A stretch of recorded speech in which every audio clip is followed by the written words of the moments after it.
Hey, so I have not recorded for a little while for Momma and Her Boy, and here I am. I'm here today and I am recording. All right, updates. Let's see. I'm just going to give personal updates at the present moment. I have a mosquito bite on my shin, I have one over my eye, and I guess this is the beginning of summer, and here we are, and here we have it.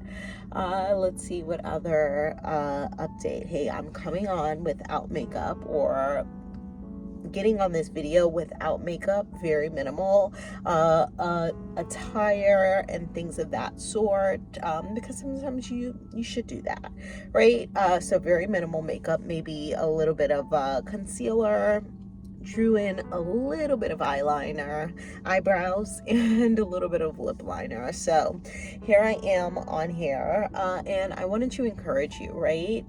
So how I started off this video was just asking myself, hey, what would you say to a mom right now? Or what would you say to a parent right now? And the first thing would be, can I pray with you? So before I get off of this video, I want to pray with you, right?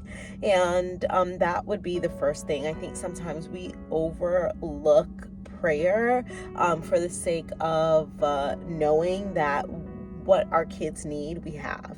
What our kids are after, we already have it. So sometimes, like, of course we pray for them, of course we pray with them, of course we emphasize the importance of prayer, but sometimes we do so and we are just not even reminded of how important prayer actually is, or not even, it doesn't really click to us all the time how important prayer actually is. So I'm going to get right into the encouragement, right?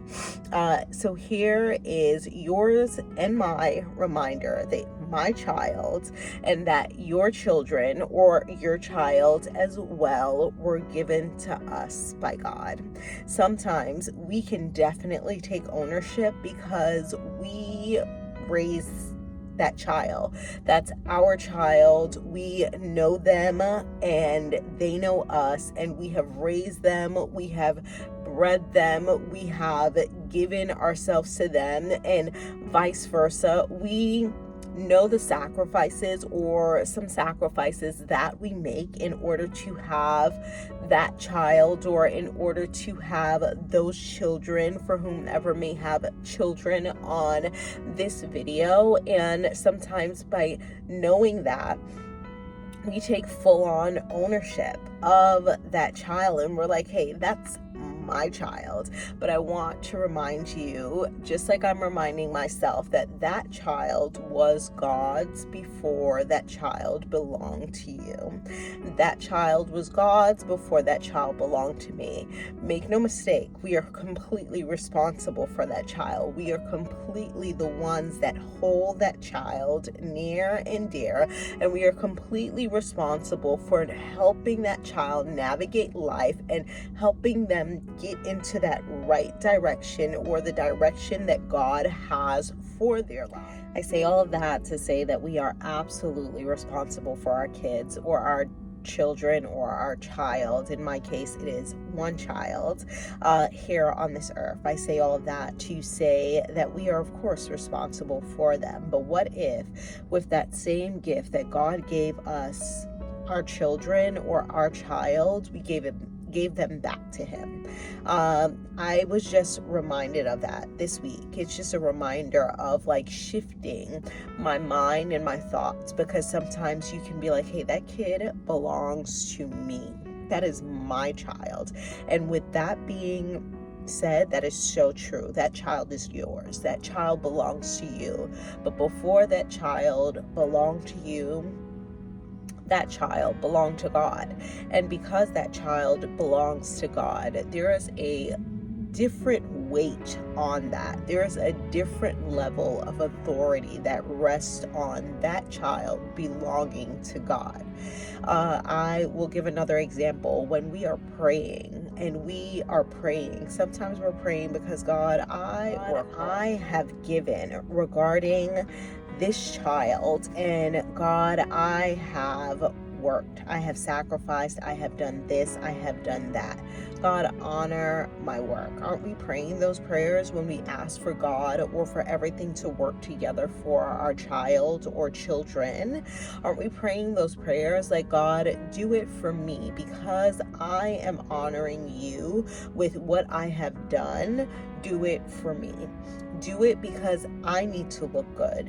And there's nothing wrong with that. Do it because I need for all to see that, hey, this is what happens when you work together with God to raise your child. This is what happens when you co-labor with God to raise your child. God, do it for me because I need others to know that you are working in my life and you are also working in my child's life. There's absolutely nothing wrong with that prayer, right? But what's an even greater prayer? What's a prayer that supersedes that? God, do it because he's yours. God, do it because he belongs to you. God, do it because he is yours and you have a great plan for his life. God, do it because it honors you. God, do it because it makes your name greater. God, do it because it will lift your name higher. God, do it because all will see that you are the God that we look to. You are the God that we are believing. You are the God that we are trusting in. God, do it for your name. Don't only do it because I'm that boy's mom, or don't only do it because you are the parent of that child that you are so proud to have raised. God, do it for your name. Do it because you can. Do it because all will see that it was you who did it, right? How much more, how much weight, how weightier is that when we allow or ask God to do it for his name?